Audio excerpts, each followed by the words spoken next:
we're here to listen and learn a bit from Eileen de Rosas, our visiting artist. So I want to do this so that you know just like a little bit about Eileen, but then kind of pivot to hear actually from Eileen about Eileen. Eileen went to Parsons. That's a fancy art school in New York as an undergrad. Took some time between undergrad and graduate school to do some things. Maybe we'll hear something. I don't know. A little bit, maybe. Yeah. Maybe. Could be witness protection. I don't know. and then so somewhat recently graduated with her master's from MassArt. Also shout out, distinguished guest of honor, head of graduate programs for MassArt joining us.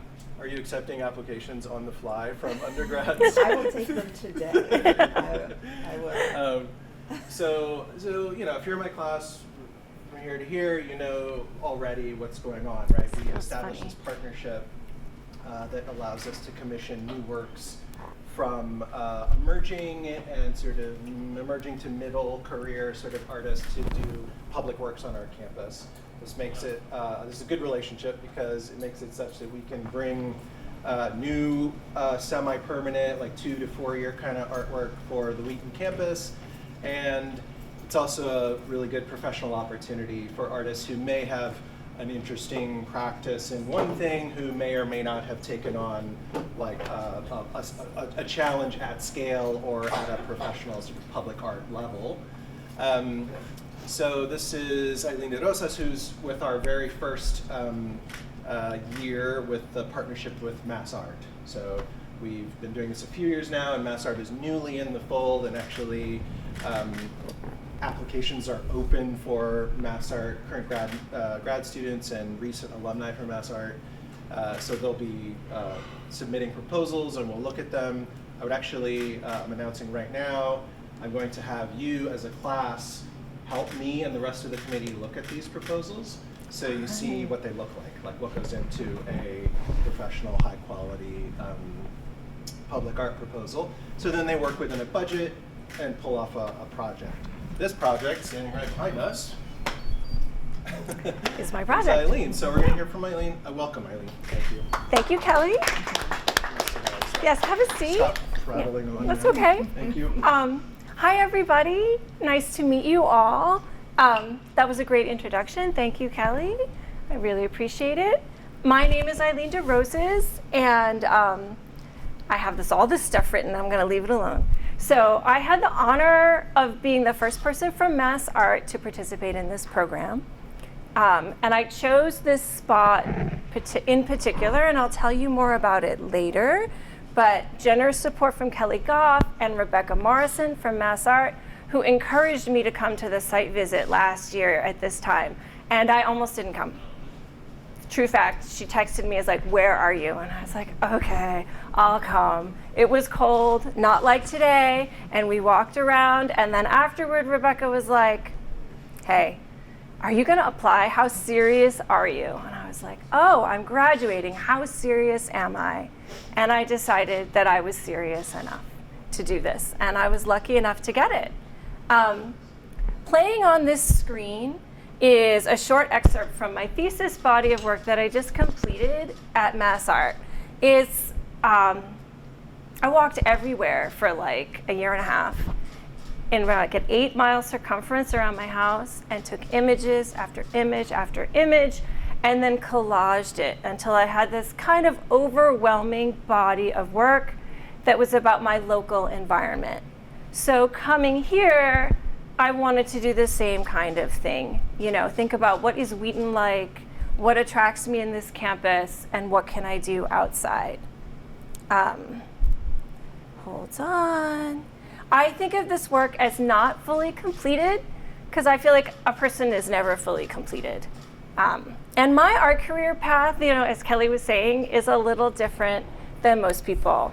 I did undergrad, and then I kicked around, and I had a family, and I was a potter, and I sold my pots, and da-da-da, and yada-yada, and then I was done selling my work. I was done. I was like, I do not want to force someone to buy my work again. So that's the other reason why I'm probably interested in public art, is because with public art, people can just enjoy your work and someone else has actually paid for it already. I'm not selling it to you in any way. I just hope that you enjoy it. Gabriel Orozco, who is this artist that I studied, says, what I'm after is the liquidity of things, how one thing leads you to the next. The works are about concentration, intention, paths of thought, the totality of our perception, and the fragmentation of the river of phenomenon. That is a lot of words basically saying it's about experiencing life itself. And with that, I'll move on. So now we have this piece outside, 6 panels printed on vinyl. I had a very good old friend, SRP Signs, who helped me with all of that. And I was so glad I had the opportunity at the low-res program. I was interested in Wheaton also because of your location here. It's kind of close to, this is an aside, King Philip's War. Do you guys study any of that stuff here about King Philip's War and Wampanoag land? And King Philip's Cave is just like just up the road. So that really interested me, that it's like this colonial structure on this land. Not saying that I'm Wampanoag or a colonist in any way, but that kind of tension really interested me. But back then, who was I? When I was your age, this is me. I made these wax wings, and they're metal and wax, and I'm Icarus, and my friend takes my picture. And I guess I'm showing that to say, yeah, I was young once like you. You know, it's a little bit of a vanity. I could call this vanity now, right? They were heavy, but I learned how to weld, I learned how to cast, I learned how to work with wood, and I loved it. But then I graduated, and I didn't have a welding studio. I didn't even have a studio. I had a crappy apartment, in New York City. And I didn't know what to do with myself. But I got a job at this place called Super Mud Pottery, where I mopped floors, recycled clay, mixed glazes, and I cleaned up after everybody. In exchange, I got to take a class in pottery. I jumped into pottery wholeheartedly. This is not my work. This is Korean 12th century Goryeo dynasty Buddhist work. I think at the time, the idea of cultural appropriation was not as strong. And as a ceramics artist, I felt that I could look everywhere and at anything, and that I was at the end of a long lineage of people who learned from each other. So this is my teacup and saucer. It's wood-fired, celadon glazed. If you're a potter, you know what I'm talking about. If not, maybe it's all over your head. But the great thing about pottery is that you need a community and you need facilities. So it brings people together, and I could work with a lot of other people around me. But then I got married, and I had a baby or 2, and I had to have my studio at home. And I was like, what can I do? What can I do at home? Because those gorgeous finishes don't happen in a home electric kiln. They just don't. So I chose terracotta, which is like chocolate and like mud, and also the clay of the common people. It's everywhere.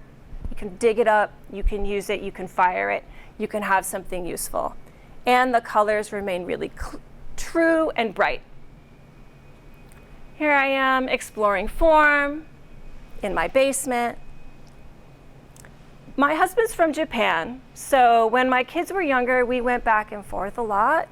And we went to this one store in Tokyo where they still print out this beautiful paper called Chiyogami, really bright, vivid, wood block printed. They still have the wood blocks from the early 20th century.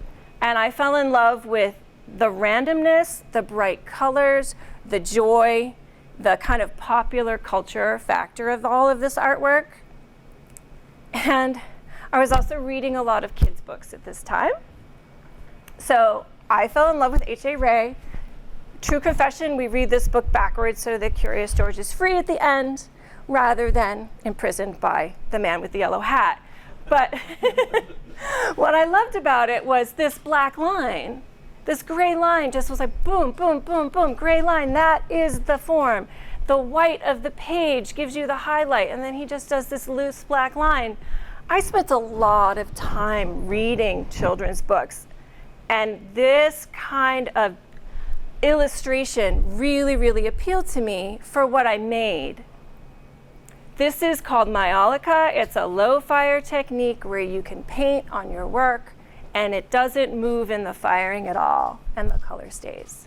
So I was loving this like quick, loose brush stroke and cutting back through and all around having a good time. I was also looking at hokusai, you know, the stylized background, and then this line, because myolica really relies on the black line. Looking at Iznik work from Turkey, about 16th century, looking at birds of America, Audubon, and then incorporating that into my own work. I was walking, looking, really observing all these birds. This is based on Audubon's Birds of America. And this funny thing started to happen when I did this series. I'd never noticed these birds in my life. They're only like this big. And suddenly I'd get up, I'd go outside, and they'd be like on my raspberry bushes, like looking at me. Like it felt like they were trying to communicate to me while I was trying to discover them. And I was like, this is some weird artist stuff happening here, but I like it.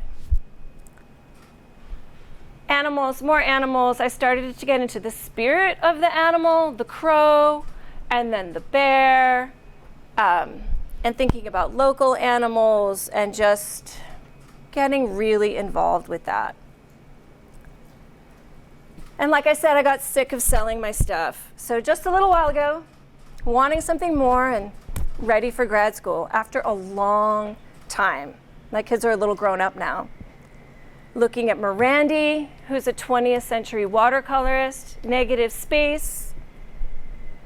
I was commissioned, or I was invited to do a public art piece for Arlington Public Transit when they were putting buses through. And I did these small watercolors of local animals. The rule was the animal had to have been found in Arlington. And I wanted to blow them up and put them on the bus shelter. But the T said, no, you cannot use our bus shelter. You cannot put screws through it. You cannot use our poles. So I didn't know what to do. So we put them on the local library instead, and I did wheat paste. So looking at this, looking back, I can see the connection between this change of scale from an intimate watercolor to going big. I was also walking and looking at shadows, trying to get those shadows onto clay. I'm not 100% happy with how this was, but I was really trying to do something different. And like many people, I had an iPhone in my pocket now, right? And I start taking pictures all the time and like posting to Instagram and starting to like really use this thing as a tool. And I discovered the digital artist Petra Kortright. These look like paintings, but they're not paintings at all. They're just layers and layers and layers of Photoshop, where she takes away and scrubs in and then prints them on aluminum. And I started incorporating that in my own work. And here you can kind of see the beginning of what is happening out there. This is my son at an abandoned site in our town. This is Thorndike Field, which became really important. It's a playing field surrounded by abandoned woods, a swamp in Arlington, and shadows. And I was kind of just putting them together and making long prints. And then I got into grad school with that. Now this, like, a little shortened. This was a long time, but I got into grad school. Yay! And my first year there, I was like, what am I gonna do? So I was just throwing pots and trying to put shadows on pots and trying to paint shadows on pots and all this kind of stuff. This is bigger, this is about yay big, and I was trying to use brush strokes to imitate shadows. And I also got to play with other materials.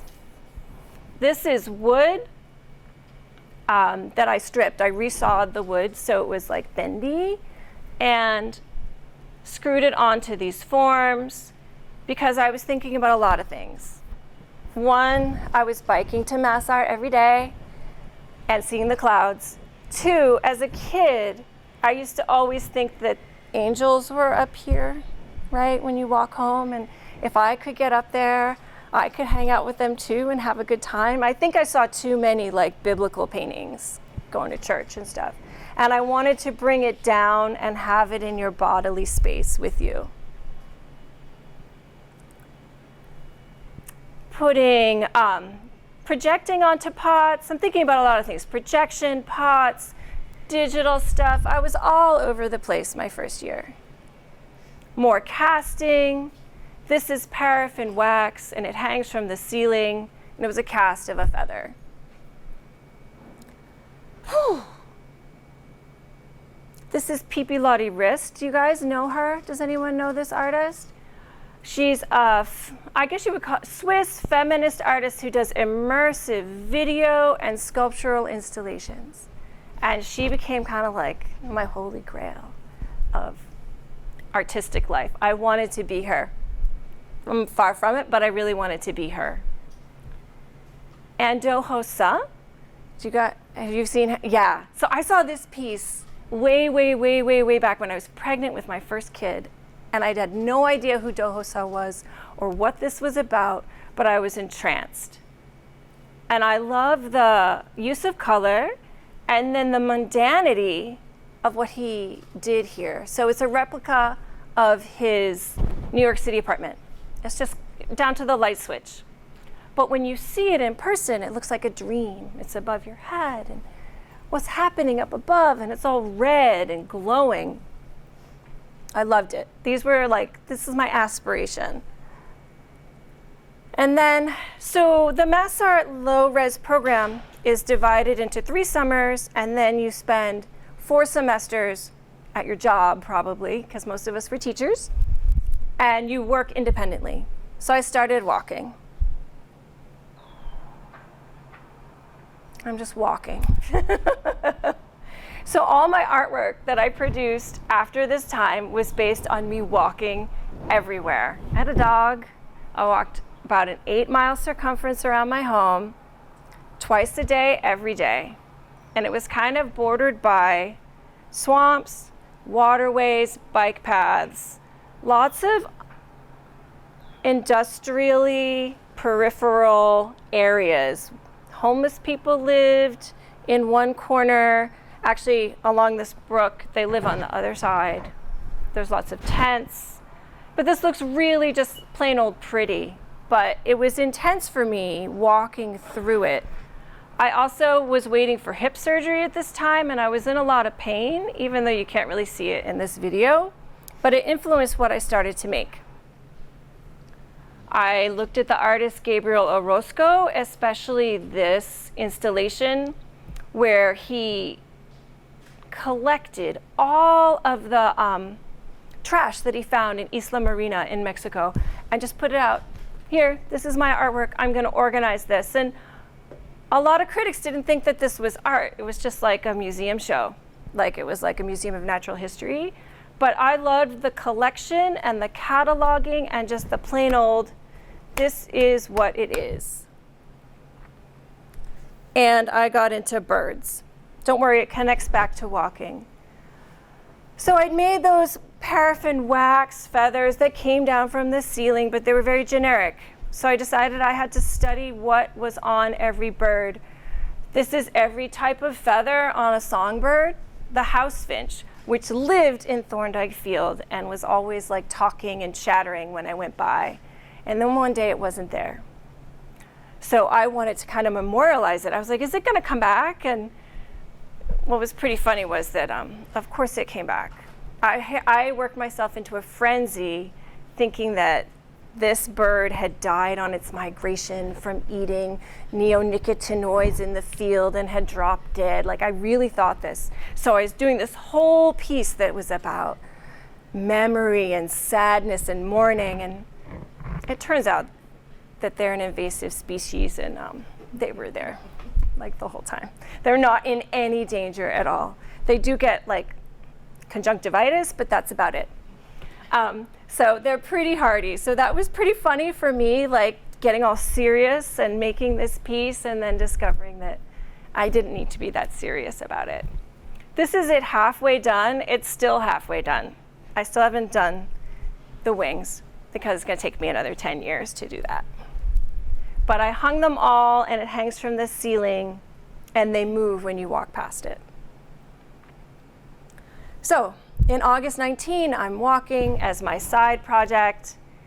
This is about 14 months of walking. Each one of these slides represents a month on my hard drive of walks. So there's hundreds, if probably more, pictures behind each picture that I started collaging. And this is the house finch right there in the invasive rose bush. And this is a dead bird. So, and here's some trash. I loved the shopping carts, were fascinating to me, and the dandelion. And I just kept collaging them. This is August, September, and October.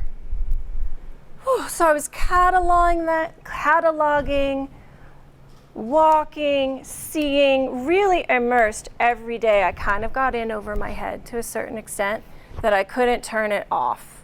And the collaging became a flow state, almost like sketching.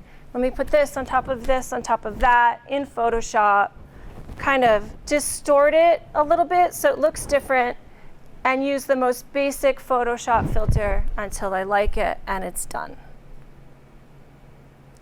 This is November and December. Whew. So, thoughts about the environment, about snow. We didn't have any snow this year, you guys. No snow. A little bit of like climate grief happening, although my body is very happy. I feel very nostalgic looking back at this, that there was snow. So, on my walk, there's a field bordered by a wetland.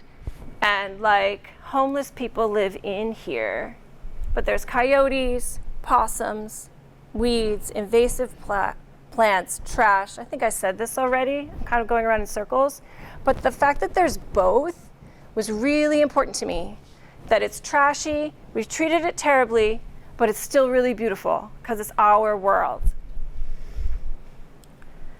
This is my first review where I set everything up, my first review in grad school. Rebecca, you might be here somewhere, but I don't think you might be in this picture, like out of the frame. Yeah. So I set them up so they were like a mirror out in the world, but I knew I wanted something different. But then I wanted something different, and like you all, right, the pandemic happened, and it stopped everything. Everything that I was thinking about, everything that I was doing, I had to change it. So, what can you make when your life is reduced to a screen? Come on, play. There we go. And I was thinking about screens, theater, playing. And this is my first ever shadow puppet that I made.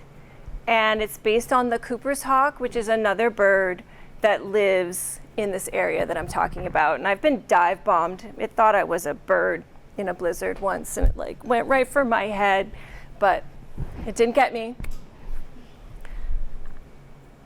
And then I wanted to make another one. I wanted to make the wings move. I wanted it bigger and darker. And I went down a rabbit hole this semester just figuring out this stuff. How does it work? How can I make this work? Play. Come on. There we go. And there it goes. Has an interchangeable head, and it's flat. And it's kind of funny. There's a film of which this is the star, but the film is not good enough to share with you. Someday it will star in its own film noir, and it will have a full narrative. And this is it. Most recently, I displayed it at a show, and I had it spotlit, so you can see the drama that I was really going for here in that shadow. This bird needs a narrative of its own. Anyway, here I am January, February, still doing this thing, but thinking I'm doing the bird, but I'm still doing this. What's important to me here is that this is a double square. I don't know if you guys talk about this in class, the double square. I was thinking about my iPhone screen and a window and all that conceptual jazz while I'm working. Beauty and rot, March, April, May. This is April, shopping cart, trash, trash, trash, trash, trash. And then you can't see it anymore because it gets gorgeous. I loved the trash and the ugliness together with the beauty. In June, I only went once, some wild roses and some, what are those? Shopping carts. I was on crutches at this time, so I couldn't walk. Back to school, walking, working on feathers, but lighter. I could finally print what I'd been waiting to print, like on fabric, and maybe they would move. And I loved that you can't really see these or focus on them.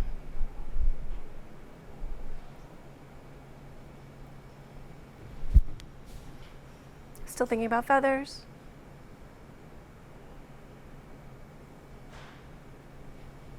This is silent.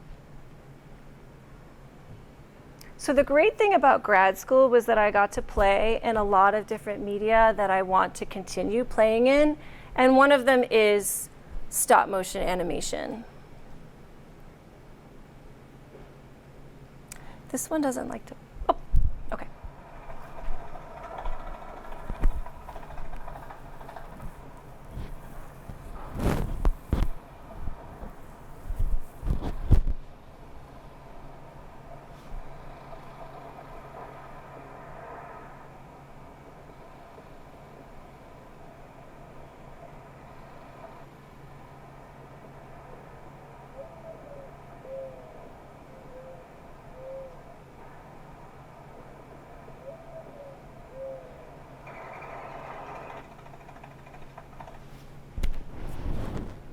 And that was that. So that video answered all my questions about birds. I didn't work with birds again after that. I began to focus on finishing these for my thesis. So these images chronicle how the phone connected me with the landscape and separated me as the means of documentation and the device that stands between myself and the world. And I think a lot of people feel this way about our phones, right? We love them, they're attached to us, right? We take pictures, we put them on social media, or we do videos, and at the same time, it's a bit of an encumbrance. It's always there. It gets in between you or me and the space that I want to really be in. And this is September, and I finished it up. And now we're in my thesis. I printed these things out large scale and hung them in my studio. I think the image looks a little better on here, but I was like, oh, I love this world that's happening. But I wanted them to interact with you. So I was laying them out on the ground, trying to see how I would get them to interact. I hung these in the door and gallery at MassArt, and this is a tiny little projection of all the images going over and over, and you were free to walk through and experience this. And this I hung in the SOA gallery. This is 3 images. One is split, and there's 1, and then 2, and then 3. So you're layering in time and space the same way that I made them. You're experiencing them in real life. This is a view from the side, and I discovered that printing on this sheer silk, you can see better from the side, which I thought was interesting, and I will do again someday, or incorporate that thought. These are the images that I used. My dog is there, and the shopping cart, right? And this is my back deck, I think, and this is around my house. This one is called Overpass. It's a winter scene, but this is July. This is winter, and behind it is May. Same thing as the other one. And here are the images again. And here they are hung together at the SOA Gallery. I painted the wall gray so you could see them. And this is a short video of my voice. Will we play?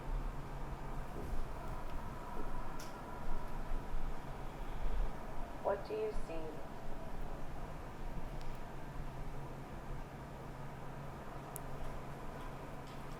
What do you pay attention to?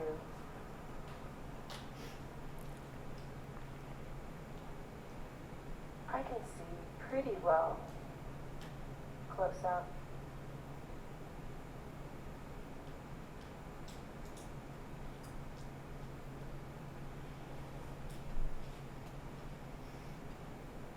It's good to step back, step outside, see the sun and the sky, feel the breeze, see the clouds go up and down and all around.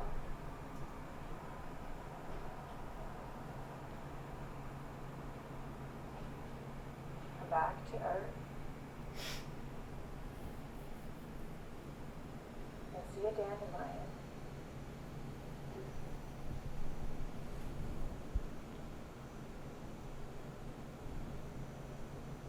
And now we're here with this project. So last year when I came here with Kelly and Rebecca, we walked around, and your campus is beautiful, right? It's so nice and warm and traditionally New England. And I was trying to see, where could my work fit in here? And I loved this spot. It was really raw. It's like right up there, right? It was new and raw, and I was like, ooh, that could be good. But then we walked around to this spot right here, and I was like, oh, that is it. It's like a little bowl, and it's all secluded, and it feels like a little sacred spot. I could transform that space. You guys know what it looks like, or what it looked like before. I was looking at these metal panels going, how on earth am I gonna do anything with those? Although I wanted to. And then we kept walking, and we were like over there, and I was like, oh, that's the interesting part, is this. I wanna know what's going on behind the athletic fields. What are the kids doing in that place that isn't manicured? What goes on back there? So that's what I was like, I am gonna work with that. I came up with this proposal using these like brick and mortar things, because I thought this would be super dramatic. But as I kept going, I realized that what I ended up doing was better, because it would start to disappear as the trees came in, and you'd only see one. And then, you know, you would eventually see all 6, and then they would disappear and come back and forth. Also, there was a budget, and I could not print something that big and fill this whole thing, but I could do 6 of those.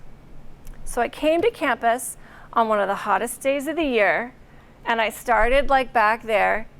First I took a lot of measurements, and then I started taking pictures. I went into the woods because it was so hot. Found some interesting spray painted areas. Looked up, you know, the sun. I loved these colors that I was getting from the heat of the sun. And some vistas, you know, being protected, looking out over the wetland, but it was all dry. There was no water anywhere. This little part that's all spray painted, I was like, oh, this is the cool part. This is gonna give me so much texture and so much color beyond blue and green. And I also really loved this area with this crazy, I don't even know what this is. Kelly, this looks like your artwork. You know, like, it might be like, wow. And then the playing fields were parched. And this tree, like the sun, everything was just felt witheringly hot. But there was plastic and there was trash, which are like some of my favorite things. And then I also loved the sun coming through these leaves. So I went home and I started collaging them, but they were going a different way, right? Instead of going this way, they started to go this way. And that made them interesting and a little more static. And I spent a lot of time doing things that you don't like to do, that are part of making art, public art in particular, sizing, pricing, and planning, right?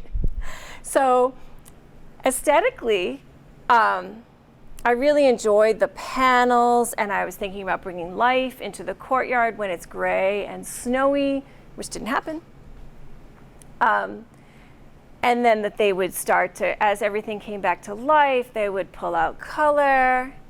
These are all the rejects, by the way. I loved this one, but when I cut it into 6 panels, it kind of died. I had to think about that. If I cut these into 6 separate panels, is each one a good panel? And some of them didn't make it. I loved this one also. I loved that pink right there. But when I cut it up, it didn't look right. So I ended up with this panel, which on this monitor doesn't look as good as it looks on here. But I was happy with it on my monitor, with how it looked with these pinks and the darkness down below.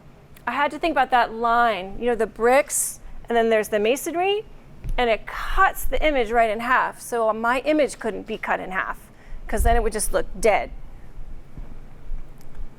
And then I split it, and I reversed it, so that the one that I thought was the strongest would be on the far right instead of on the far left. And then I mocked it up and was like, Kelly, this is what I'm going to do. And he was like, okay.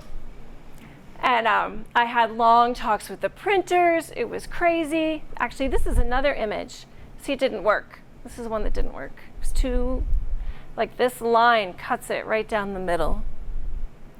I came here a lot and hung out in that courtyard, and I never got kicked out. I was always really surprised, because I was coming over here, like taping things and like trying to stick things on and like taking pictures. And I'm like, I'm this weird lady, but everyone's ignoring me. One of the perks of middle-aged womanhood. Anyway. This is my test piece. So if any of you have done digital printing, you know that what you have on your screen and what you get are really, really different things, and you have to spend a lot of time figuring this out. I also just liked this as a thing. The pinks didn't come out that well, but the greens were okay. Here they are before they came here, and here we are. Kelly had this great idea, a better idea for how to install it, and it was great, it was easy, but that meant I had to cut 2 inches off every single print on site that day. And we did that. On the ladder, that's Kelly. How I was usually. Yes, like, I thought that maybe isn't the most flattering, but. I'm good, I can take it. I'm sorry, I had to have a picture of you. And you were also like, I'm tall. And I was like, I didn't tell you that I'm afraid of heights until I got here. So he did most of this, and this is mostly staged for this one picture, because I got down very quickly. But Kelly was tall and kept telling me this as he was going, it's so good to be tall, as I was like, I have to go up that much higher than you. We would start at the top. I was the person on the bottom who would catch them and roll them on. And that's my husband and I fixing the bottoms. If I were to do this again, I would do it if I had money, I would do them as a vinyl sticker and just stick them on. But that was going to be like $1,000 a pop. So that was not in the budget. And this is our halfway time lapse, because somewhere at the end of this we went and had lunch, and then the sun was gone. And we put up the rest of it in the dark. And here are pictures of it. but we're right here, so we could go outside if you guys have any questions. And that's the end of my talk.